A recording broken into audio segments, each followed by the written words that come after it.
যে ব্যক্তি 30টা রোজা রাখার পরে শাওয়াল মাসে এসে 6টা রোজা রাখবে, সে যেন পুরা বছর রোজা রাখলো। সুবহানাল্লাহ। বিশ্বনবী জনাব মুহাম্মদ রাসূলুল্লাহ সাল্লাল্লাহু আলাইহি ওয়াসাল্লামের একটা হাদিস, সহিহ মুসলিম 2648 নম্বর হাদিস, عن أبي أيوب الأنصاري رضي الله عنه أنه حدثه أن رسول الله صلى الله عليه وسلم قال من صام رمضان ثم أتبعه 6 من شوال كان كصيام الدهر. হযরত আবু আইয়ুব আনসারী রাদিয়াল্লাহু তাআলা আনহু থেকে বর্ণিত, বিশ্ব নবী মুহাম্মদ রাসূলুল্লাহ সাল্লাল্লাহু আলাইহি ওয়াসাল্লাম বলেন, মান সামা রমাদান, যারা রমাদানুল কারীমের 30টা রোজা রাখলো, সুম্মা আতবাহু 6 মিন শাওয়াল, আর শাওয়াল মাসে এসে আরো 6টা রোজা রাখলো, আল্লাহর নবী বলেন কানা কাসিয়ামিদ দাহারি, সেজন্য পুরোটা বছর রোজা রাখলো, সেজন্য পুরা বছর রোজা রাখলো। সুবহানাল্লাহ। কিভাবে বছর? উলামায়ে কেরাম একটা হিসাব করে দেখেছেন। সূরাতুল আনআমে আল্লাহ রাব্বুল আলামিন বলেন, মান জাআ বিল হাসানাতি ফালাহু আশরু আমসালিহা। আল্লাহ রাব্বুল আলামিন বলেন, আমার যে কোনো একজন বান্দা যদি একটা ভালো কাজ করে, একটা পুণ্যের কাজ করে, একটা ইবাদত করে, আল্লাহ রাব্বুল আলামিন ওই ভালো কাজকে 10 গুণ বৃদ্ধি করে দেয়। কেউ যদি একটা ভালো কাজ করে, আল্লাহ পাক মান জাআ বিল হাসানাতি ফালাহু আশরু আমসালিহা, একটা পুণ্যের কাজ যদি সে করে, আল্লাহ রাব্বুল আলামিন ওই ভালো কাজকে 10 গুণ করে বৃদ্ধি করে দেয়। সুবহানাল্লাহ। তাহলে আমার ভাইয়ারা, আপনারা বলেন তো, রোজা রাখা খারাপ কাজ নাকি ভালো কাজ? ভালো কাজ। তাহলে আমরা যারা রমজানুল কারীমের 30টা রোজা রেখেছি, এই 30টা রোজার সাথে যদি আমরা যোগ করি 6টা, কয়টা হলো? 36টা। কয়টা হলো? 36টা। 36কে যদি আমরা 10 দিয়ে গুণ দিই, তাহলে 360টা হয়ে যায়। 36কে যদি 10 দিয়ে গুণ দেন, কয়টা হবে? 360। এক বছরে কয় দিন? 360 দিন। সেভাবে ওলামায়ে কেরাম হিসাব করেছেন। সুবহানাল্লাহ। মানে একটা রোজা মানে 10টা, 2টা মানে 20টা, এইভাবে প্রত্যেকটা রোজার বিনিময়ে 10 হিসাব করলে 36টা রোজা যা রাখবে, রমজানুল কারীমের 30টা, শাওয়াল মাসের 6টা, মোট 36টা। 36 ইন্টু 10, 360। সুবহানাল্লাহ। সারা বছর জন্য সে কি রোজা রাখলো। সুবহানাল্লাহ। আমার ভাইয়ারা, ফজিলত কি? এইভাবে 30টা রোজা রাখার পরে শাওয়াল মাসে 6টা রোজা যারা রাখবে, তাদের ফজিলত কি? আরেকটা হাদিস, আল মুজামুল আওসাত লিত-তাবরানী শরীফ 8622 নম্বর হাদিস শরীফে আল্লাহর নবী বলেন, আন ইবনে উমর রাদিয়াল্লাহু তাআলা আন قال قال رسول الله صلى الله عليه وسلم من صام رمضان وأتبعه 6 من شوال خرج من ذنوبه كيوم ولدت أمه.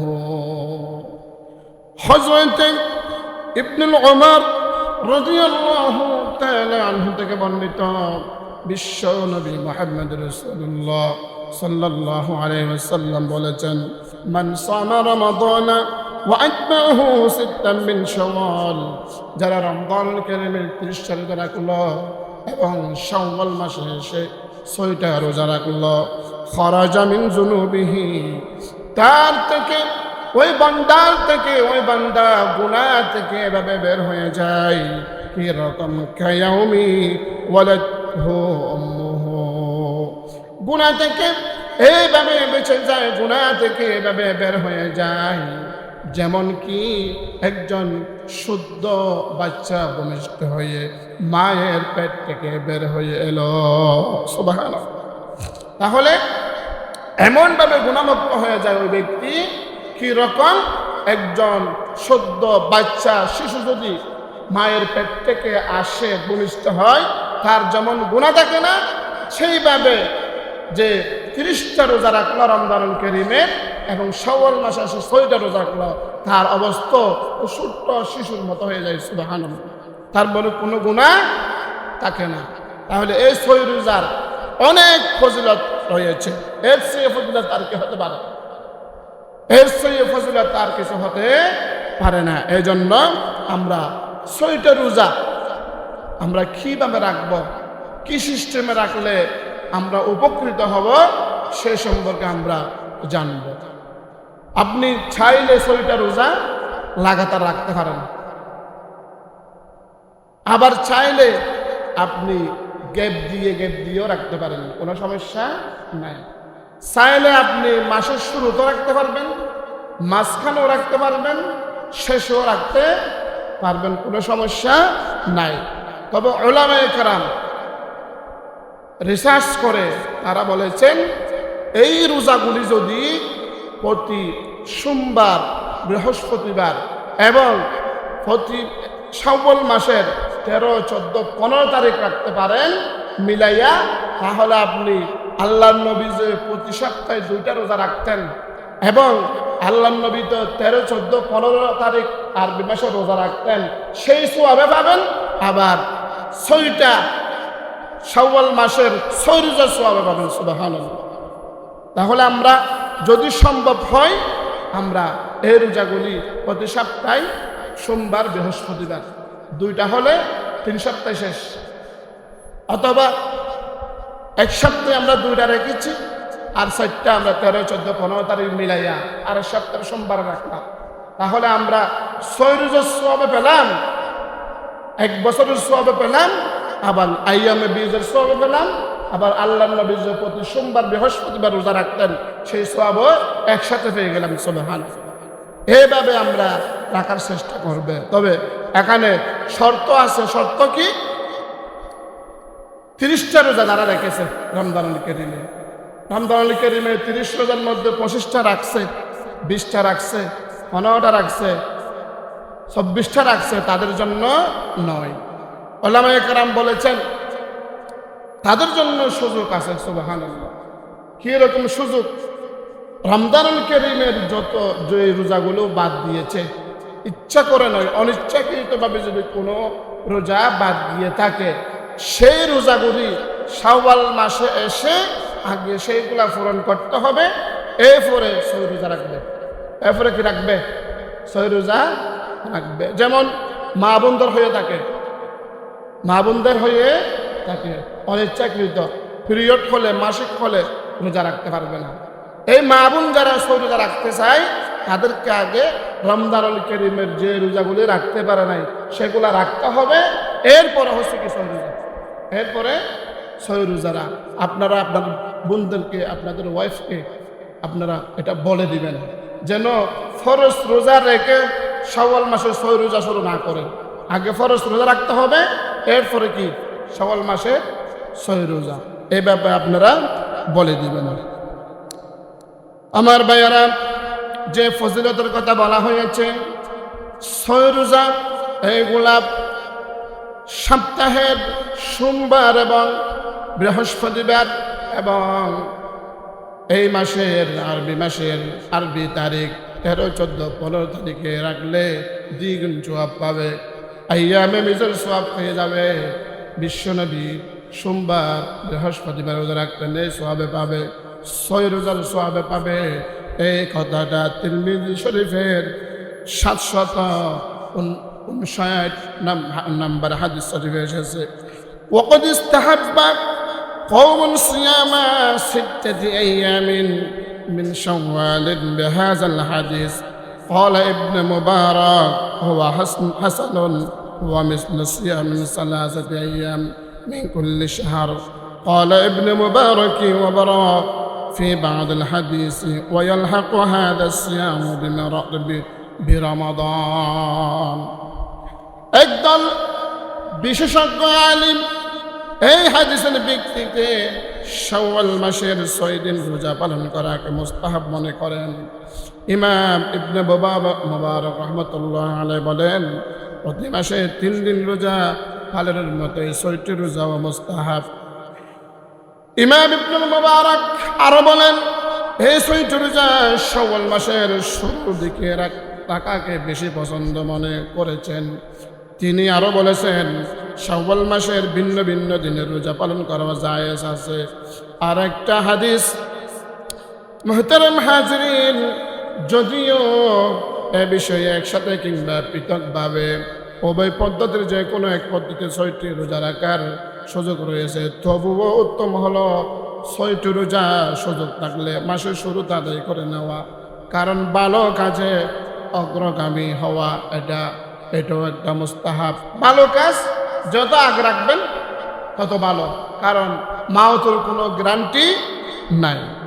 আমার জন্য আমরা এই যারা এখনো শুরু করি নাই, আমরা চেষ্টা করব প্রতি সপ্তাহের সোম এবং বৃহস্পতিবার এবং সামনে 13, 14, 15 তারিখ আছে, এগুলি মিলিয়ে রাখার চেষ্টা করব। আজ যদি সুযোগ না হয়, যার যেভাবে সম্ভব শাওয়াল মাসের ভিতরে 6টা রোজা রাখার আমরা চেষ্টা করব ইনশাআল্লাহ। বিশ্বনবী সাল্লাল্লাহু আলাইহি ওয়াসাল্লামের হাদিস অনুযায়ী যারা রমজানুল কারীমের 30টা রোজা রাখবে এবং শাওয়াল মাসে এসে 6টা রোজা রাখবে, মোট 36টা রোজা রাখবে, 36 গুণ 10 এইভাবে হলে 360 দিন, যেন সে 360 দিনেই প্রত্যেক দিনেই রোজা রাখলো। সুবহানাল্লাহ। ফজিলত কি?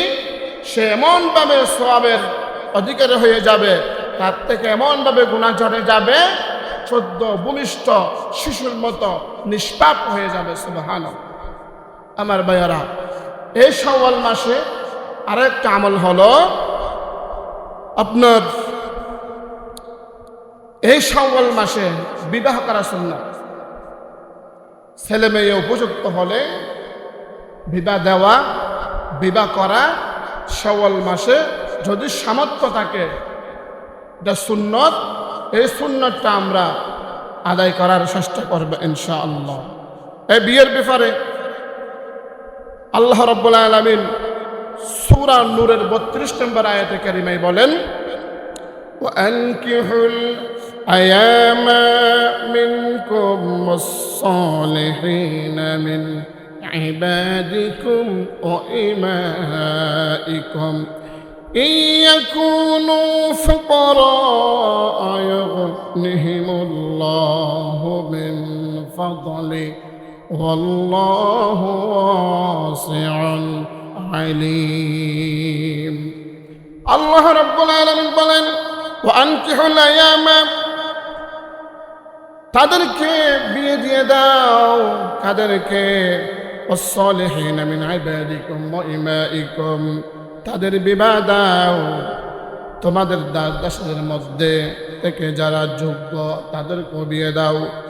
যদি তারা দরিদ্র হয়, ইয়াকুনু ফুকারা ইউগনিহিমুল্লাহু মিন ফাদলি, কথায় আছে বলে গরিব কিভাবে বিয়ে দিব, কিভাবে বিয়ে দিব? গরিব, মহারানার টাকা নাই, বিবাহ শাদীর যে খরচ আছে সেই খরচ নাই। আল্লাহ রাব্বুল আলামিন বলেন, ইয়াকুনু ফুকারা, যদিও তারা গরিব হয়, বিয়ে দেওয়ার পরে তাদেরকে স্বাবলম্বী করা, এটা বলে আল্লাহ রাব্বুল আলামিন বলেন এটা আমার দায়িত্ব। সুবহানাল্লাহ। গরিব হলেও তোমরা বিয়ে দিয়ে দাও, বিয়ে দিলে তাদেরকে স্বাবলম্বী করা এটা আমার দায়িত্ব। সুবহানাল্লাহ।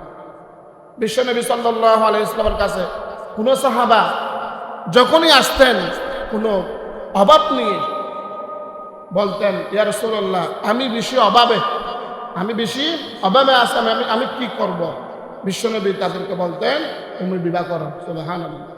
বিবাহ করলে মানুষের অভাব দূর হয়ে যায়, বিবাহ করলে মানুষের অভাব অনটন দূরীভূত হয়ে যায়। কারণ সেই অভাব অনটন দূর করার দায়িত্ব স্বয়ং আল্লাহ রাব্বুল আলামিন নিয়েছে, সুবহানাল্লাহ। এই জন্য মানুষ নারী পুরুষ যখন বিবাহের যখন সময় হয়ে যায় তাদেরকে বিয়ে দিয়ে দেওয়া এটা ফরজ। বিয়ে কারোর জন্য ফরজ, কারোর জন্য ওয়াজিব, কারোর জন্য সুন্নত, কারোর জন্য হারাম। কারোর জন্য হারাম, ফরজ কারোর জন্য। যে ছেলেটাকে আপনি রাখতে পারতেছেন না, মেয়েদের পিছনে লাইন ধরে আসে না এরকম, তাদের জন্য বিয়ে দেওয়া ফরজ। আবার যৌন সমর্থন আছে, সহায় সম্পদ আছে, বিয়ের বয়স হয়ে গেছে, সে মেয়েদের পিছনে না দৌড়ালেও তার জন্য বিয়ে করা ওয়াজিব, তার জন্য বিয়ে করা ওয়াজিব। আবার শাওয়াল মাসে বিয়ে করা সুন্নত, শাওয়াল মাসে বিয়ে করা সুন্নত। আবার কারো জন্য বিয়ে করা হারাম, যার মধ্যে যৌন শক্তি নাই, যার মধ্যে কি নাই এটা বলতে হবে। যৌনশক্তি নাই আরেকজনের মেয়ে একটা এনে তার কপাল পুড়িয়ে দেওয়া কোনো লাভ আছে? লাভ নাই। ওই সমস্ত মানুষের জন্য বিয়ে করা কি হারাম, বিয়ে করা হারাম। কিন্তু আমাদের দেশে যে অবস্থা, আমরা জেনা ব্যভিচারকে আমরা সহজ করে ফেলেছি, বিবাহকে আমরা কঠিন করে ফেলেছি। কিভাবে? বিবাহ করতে গেলে কাবিন কত দিতে হবে? 20 লাখ, 20 লাখ। স্বর্ণ কত করে এখন? প্রায় 3 লাখ, প্রায় 3 লাখ। এই জন্য স্বর্ণের পিছনে এখন দৌড়াই না, কাবিনের পিছনে দৌড়াই না, আস্তে করে নিয়ে গিয়ে ফেসবুকে দেয়, আছে না নাই? ফেসবুকে দেয় না, পালিয়ে গিয়ে আমরা বিবাহ করে ফেলেছি, আমাদের জন্য চিন্তা করিয়েন না। আমার পিতামাতাকে বলতেছি মামলা টামলা করলে ভালো হবে না, মামলা করলেও আমাদেরকে পাবেন না, আছে না নাই এরকম? এটা ফলাফল হচ্ছে কি, আমরা বিবাহ কঠিন করে ফেলেছি, সমাজের মধ্যে বিবাহ কঠিন হয়ে গেছে। রাজশাহীর দিকে আমার মসজিদে একজন মুয়াজ্জিন আছে, আমার মসজিদে, তার মহারণা হচ্ছে 10,000। কয় হাজার? 10,000। চিন্তা করে দেখেন, তাহলে তাদের ওদিকে বিবাহ একদম সহজ, ওদিকে জেনা বিচার কম। তার মহারণা হচ্ছে 10,000 মাত্র, অথচ তার ওয়াইফ সরকারি হাসপাতালের সিনিয়র নার্স। আমাদের এখানে হলে আমার মেয়ে নার্স, সরকারি চাকরি করে, 50 লাখ টাকা কাবিন দিতে হবে, আছে না নাই এরকম? আমি মেয়েও দিব, সরকারি চাকরিও দিব, কোথা পাইছে এগুলা? এভাবে ধমক দিবে আমাদের এদিকে হলে। কিন্তু আমরা বিবাহকে আমরা অতি কঠিন করে ফেলেছি। জেনা বিচার একদম সহজ, জেনা করলে কোনো কি নাই, বিচার নাই। জিএলে ঢুকালিও জেলের সামনের দরজা দিয়ে ঢুকে পিছনের দরজা দিয়ে বের হয়ে যাবে। এই জন্য এই বাংলাদেশের উপরে জাহাঙ্গীরনগর বিশ্ববিদ্যালয়ে আপনারা জানেন ঘটনা, জেনার 100 সেঞ্চুরি করেছিল, নাউজুবিল্লাহ। এই জন্য আমরা বিবাহকে আমরা সহজ করব। বিবাহকে যদি আমরা সহজ করি, সমাজ থেকে জেনা, ব্যভিচার, অশ্লীলতা এগুলোর সাথে সাথে দুর্বৃত্ত হয়ে যাবে। আর যদি বিবাহকে কঠিন করি, দিন বদিন জেনা ব্যভিচার বাড়বে, দিন বদিন জেনা ব্যভিচার বাড়তেই থাকবে। সেজন্য আমরা বিবাহকে আমরা সহজ করব, কারণ আল্লাহ নিজে বলেছেন ইয়াকুনু ফুকারা ইউগনিহিমুল্লাহু মিন ফাদলি, তোমরা গরিব হলেও তোমরা বিয়ে দিয়ে দাও, তাদেরকে স্বাবলম্বী করার দায়িত্ব আমার। সুবহানাল্লাহ। আমার ভাইয়ার, আমার বন্ধুগণ, শুধু তাই নাই, আল্লাহ রাব্বুল আলামিন সূরাত রুমের 21 নম্বর আয়াতে কারিমায় বলেন, ওয়া মিন আয়াতিহি আন খালাকা লাকুম মিন আনফুসিকুম আজওয়াজা লিতাসকুনু ইলাইহা ওয়া জা'আলা বাইনাকুম মাওয়াদ্দাতাও ওয়া রাহমা। আল্লাহ রাব্বুল আলামিন বলেন, ومن آياته أن خلق لكم من أنفسكم أزواجا, আর তার নির্দেশনা সমূহের মধ্যে রয়েছে যে আমি তোমাদের জন্য তোমাদের মধ্য থেকে তোমাদের স্ত্রীদেরকে সৃষ্টি করেছি। প্রত্যেক স্বামীর বাম পাঁজরের হাড় থেকে তার স্ত্রীকে সৃষ্টি করা হয়েছে। কিভাবে? হযরত আদম আলাইহিস সালামকে যখন সৃষ্টি করা হয়েছে, আদম আলাইহিস সালামের একাকিত্ব ভালো লাগে না, একা একা ভালো লাগে না। আল্লাহ এটা টের ফেলেন, সুবহানাল্লাহ। ও আদম, আমি বুঝতেছি তোমার একা একা ভালো লাগতেছে না, তোমার জন্য একটা আমি সঙ্গিনী বানাবো, সুবহানাল্লাহ। সেই সঙ্গিনীটাকে আল্লাহ রাব্বুল আলামিন আদম আলাইহিস সালামের বাম পাঁজরের হাড় থেকে বানিয়েছেন, সুবহানাল্লাহ। সেইখান থেকে ধারাবাহিকভাবে প্রত্যেক স্বামীর বাম পাঁজরের হাড় থেকে মেয়েদেরকে আল্লাহ রাব্বুল আলামিন বানিয়েছেন, সুবহানাল্লাহ। মেয়েরা হচ্ছে পর্দার জিনিস। এই যে বাম পাঁজরের হাড়, এটা ব্যাখ্যা দিতে গিয়ে এই হাড় থেকে যেহেতু মেয়েদেরকে বানানো হয়েছে, হাড় এটা কোথায় থাকে? এটা কি ভিতরের জিনিস নাকি বাইরের জিনিস? বলেন তো। হাড় এটা ভিতরের জিনিস নাকি বাইরের জিনিস? ভিতরের জিনিস। কি রকম ভিতরে? হাড়ের উপরে 7টা পর্দা আছে। কয়টা? চামড়ার পরে আবার এই ব্যাখ্যাটা আপনারা জ্ঞাত সূরা নিসার প্রথম আয়াতে পাবেন। ইয়া আইয়ুহান নাসু তাকু রাব্বাকুমুল্লাযী খালাকাকুম মিন নাফসিন ওয়াহিদাতিন ওয়া খালাকা মিনহা যাওজাহা। এই আয়াতের তাফসীর করলে এগুলা পাবেন আপনারা। তাহলে এখানেও মিন আনফুসিকুম আজওয়াজা, তোমাদের স্ত্রীকে তোমাদের শরীর থেকে, তোমাদের বাম পাঁজরের হাড় থেকে বানানো হয়েছে তোমাদের জন্য, সুবহানাল্লাহ। শুধু তাই নয়, আল্লাহ রাব্বুল আলামিন বলেন লিতাসকুনু ইলাইহা ওয়া জাআলা বাইনাকুম মাওয়াদ্দাতান ওয়া রাহমা। কি জন্য বানিয়েছি? এই জন্য আমি তাদেরকে তোমাদের বাম পাঁজরের হাড় থেকে বানিয়েছি একটা উদ্দেশ্যে। এটা কি? তোমরা জানো, তোমরা স্ত্রীদেরকে নিয়ে প্রশান্তি লাভ করো, যাতে তোমরা শান্তি পাও, তাদের দ্বারা যাতে তোমরা শান্তি পাও, সেই জন্য আমি তাদেরকে তোমাদের বাম পাঁজরের হাড় থেকে বানিয়েছি, যাতে তোমরা প্রশান্তি লাভ করো। এখন পুরুষ এই অবস্থা হয়ে গেছে, যতক্ষণ বাইরে থাকে এমন পুরুষ ভালো থাকে, ঘরে গেলে কোনো শান্তি নাই, আছে না নাই? হ্যাঁ, উল্টা। আল্লাহ যেটা বলছে এটার উল্টা। বাইরে শান্তি, ঘরে গেলে কোনো কি শান্তি নাই। এরকম বউ আছে না নাই? দাজ্জাল বউ। হ্যাঁ, কিন্তু আল্লাহ বলতেছে লিতাসকুনু ইলাইহা, যাতে তোমরা শান্তি পাও, যাতে তোমরা প্রশান্তি লাভ করো, সেই জন্য তোমাদের বাম পাঁজরের হাড় থেকে তোমাদের বউকে আমি সৃষ্টি করেছি, সুবহানাল্লাহ। কিন্তু বউর মতো বউ হতে হবে, বউর মতো বউ হতে হবে।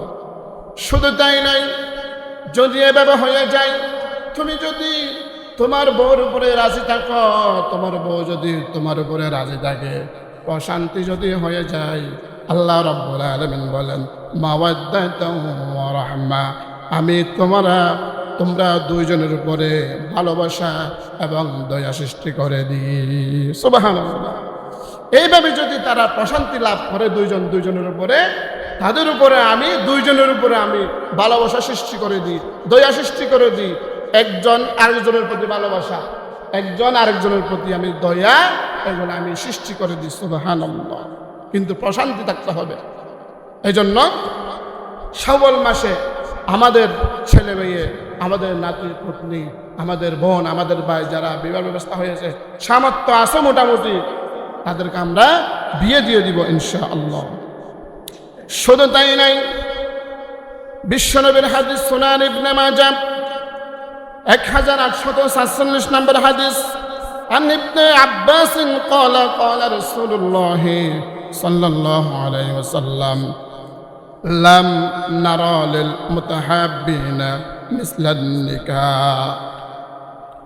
আল্লাহ নবী, বিশ্ব নবী জনাব মুহাম্মদ রাসূলুল্লাহ সাল্লাল্লাহু আলাইহি ওয়াসাল্লাম বলেন, লিল মুতাহাব্বিনা মিসকুন্নিহা, দুইজনের পারস্পরিক ভালোবাসা স্থাপনের জন্য কোনো বিকল্প নাই, শুধু একমাত্র বিকল্প ব্যবস্থা হলো, শুধু একটা ব্যবস্থা হলো, সেটা হলো বিবাহ। বিয়ের কোনো বিকল্প নাই একজনের প্রতি আরেকজনের ভালোবাসা স্থাপনের জন্য, ভালোবাসা সৃষ্টির জন্য, বন্ধনের জন্য, একজনের প্রতি একজন মহাব্বতের জন্য, আপনার পারস্পরিক ভালোবাসা স্থাপনের জন্য বিবাহ ব্যতীত কোনো রাস্তা নাই।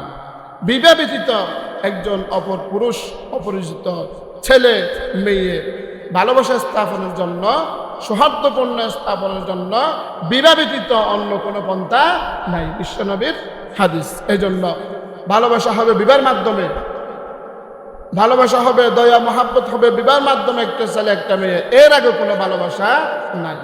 এখন বয়ফ্রেন্ড গার্লফ্রেন্ডে ভরে গেছে, বয়ফ্রেন্ড গার্লফ্রেন্ডে ভরে গেছে, এগুলো সব হারাম, সব জানা। এগুলা আমরা মনে করি একটা ছেলে একটা মেয়ে রাত্রি যাপন করলে একসাথে, এটা জানা। শুধু কি এটা জানা? যারা যে কথা বলতেছে ফোনে, এটা জানা নয়। তারা একজনে একজনের দেখা করতেছে, একসাথে নাস্তা খাচ্ছে, একসাথে ভাত খাচ্ছে, হাত ধরে বেড়াচ্ছে, এটাও কি জানা? সবগুলি জানা। জিনাল আইনুন নজর, চোখে দেখা অপরিচিত কোনো পুরুষ একটা মেয়েকে, তদ্রুপভাবে একটা মেয়ে একটা অপরিচিত ছেলেকে চোখে দেখা, এটাও কি জানা? এটাও জানা। শুধু একটা টাকা, এটা তো জানা, এটা তো বড় জানা, কিন্তু কথা বলা এটাও কি জানা। এখন তো মাধ্যম খুব সহজ, মোবাইল, অ্যান্ড্রয়েড ফোন, যেগুলা কাছে গিয়ে করতে পারে না, এগুলা অডিও ভিডিও কলের মাধ্যমে করে ফেলে। নাউজুবিল্লাহ, সব জানা। এই জন্য তো আমাদের বাংলাদেশের উপরে মুসিবত দেখতেছেন না, প্রতিদিন মানুষ মারা যাচ্ছে অ্যাক্সিডেন্ট করে। দৌলতদিয়া ঘাটে 26 জন লাশ উদ্ধার করেছে, আপনারা দেখেন না? পুরা বাস উল্টে গেছে, ট্রেনের মধ্যে আগুন, মোটরসাইকেল নিয়ে নিহত, প্রাইভেট কার ধাক্কা খেয়ে একেবারে 4 জন শেষ, একই পরিবারের, আলেম পরিবার। এগুলা সব আমাদের পাপের কারণে, সব আমাদের হাতের কামাই। যাহারুল ফাসাদু ফিল বাররি ওয়াল বাহরি বিমা কাসাবাত আইদিন নাস। জলে স্থলে যত ধরনের ঘটনা ঘটে, যত কিছু হয়, সব মানুষের হাতের কামাই। নাউজুবিল্লাহ। এই জন্য এই জেনা, ব্যভিচার, অশ্লীলতা, এগুলা যদি দূর করতে চাই, আমাদেরকে বিবাহ সহজ করতে হবে। জেনা ব্যভিচার এগুলা কঠিন হয়ে যাবে। এখন উল্টো হয়ে গেছে, বিয়ে কঠিন, জেনা ব্যভিচার সহজ। এই জন্য আমাদের উপরে বিপদ আসতেই আছে, বিপদ যাচ্ছে না। এই জন্য আল্লাহর নবীর এই কোরআনুল আয়াত অনুযায়ী, বিশ্ব নবীর হাদিস অনুযায়ী আমরা আমাদের ছেলে মেয়ে উপযুক্ত হলে, সামর্থ্য থাকলে মোটামুটি আমরা বিয়ে দিয়ে দিব। কখন চাকরি করবে, পড়ালেখা শেষ হবে, সরকারি চাকরি নিবে, বিভক্ত চাকরি নিবে, প্রতিষ্ঠিত হবে, প্রতিষ্ঠিত হতে হতে মাথার চুল পর্যন্ত পড়ে যায়, আছে না নাই? তখন বউ দেখতে গেলে বলে যে এটা কি জামাই নাকি শাশুড়, এরকম জিজ্ঞেস করে, আছে না নাই? ওদের জামাই যেটা দেখতে আসছে, এটা কি জামাই নাকি শাশুড়? প্রতিষ্ঠা হওয়ার পরে গেছে। কিন্তু আল্লাহ নবী বলেছেন, না, তোমরা আগে বিয়ে করো, বিয়ে করলে প্রতিষ্ঠা অটোমেটিক হয়ে যাবে। বিয়ে করলে আল্লাহ নিজে বলতেছেন, ইউগনিহুমুল্লাহু মিন ফাদলি, তাদের স্বাবলম্বী করার দায়িত্ব আমার। সুবহানাল্লাহ। এই জন্য আমরা বিবাহকে আমরা সহজ করব, যেন সমাজ থেকে জেনা ব্যভিচার দূরীভূত হয়ে যায়। সম্মানিত মুসল্লিগণ, আরেকটা হাদিস বিশ্বনবী সাল্লাল্লাহু আলাইহি ওয়াসাল্লাম, ইবনে মাজাহ 1855 নম্বর হাদিস, আন আব্দুল্লাহ ইবনে ওমর রাদিয়াল্লাহু তাআলা আন্না রাসূলুল্লাহ সাল্লাল্লাহু আলাইহি ওয়াসাল্লাম ক্বালা ইন্নামাদ দুনিয়া মাতা' ওয়া লাইসা মিন মাতা'id দুনিয়া শাইউন আফজালু মিনাল মারাআতিস সালিহা। হযরতে আব্দুল্লাহ ইবনে ওমর রাদিয়াল্লাহু তাআলা আনহু থেকে বর্ণিত, বিশ্ব নবী মুহাম্মদ রাসূলুল্লাহ সাল্লাল্লাহু আলাইহি ওয়াসাল্লাম বলেন,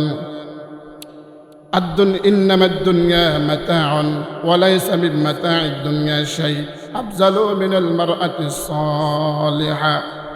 মানুষের জন্য দুনিয়া হলো একটা শ্রেষ্ঠ সম্পদ, আর দুনিয়ার ভিতরে সবচেয়ে একজন পুরুষের জন্য অতি মূল্যবান সম্পদ হলো আপনার নেককার স্ত্রী। সুবহানাল্লাহ। বিশ্বনবীর হাদিস, তিনি বললেন দুনিয়া হচ্ছে মানুষের জন্য একটা সম্পদ।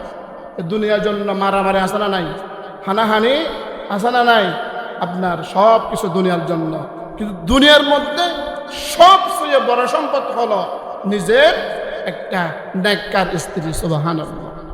এই জন্য যে ঘরের মধ্যে স্ত্রী ভালো, ওই ঘরটা জান্নাতের টুকরা হয়ে যায়, এবং ওই ঘরের ছেলে মেয়ে যেগুলা হয় এগুলা আপনার নেককার সালেহা আবেদা তৈরি হয়। কিন্তু যে ঘরের মধ্যে মেয়ে ঠিক নাই, ওই ঘরের মধ্যে কিছু ঠিক নাই। এই জন্য বিশ্বনবী বলেছেন দুনিয়া একটা সম্পদ, আবার দুনিয়ার ভিতরে সবচেয়ে বড় সম্পদ হলো নিজের নেককার স্ত্রী। সুবহানাল্লাহ। আমার ভাইয়ারা, এই শাওয়াল মাসের যে আমলগুলি করলাম, 6 রোজা বললাম, 6 রোজা আমরা রাখবো যদি সম্ভব হয়, এবং যদি সম্ভব হয় আমাদের ছেলে সন্তান, মেয়ে সন্তান, নাতি নাতনি এবং ছোট ভাই ছোট বোন যারা বিয়ের উপযুক্ত হয়েছে এই মাসে বিয়ে দেওয়ার আমরা চেষ্টা করব ইনশাআল্লাহ। আমার ভাইয়ারা, আমাদের এই মসজিদের সম্মানিত সেক্রেটারি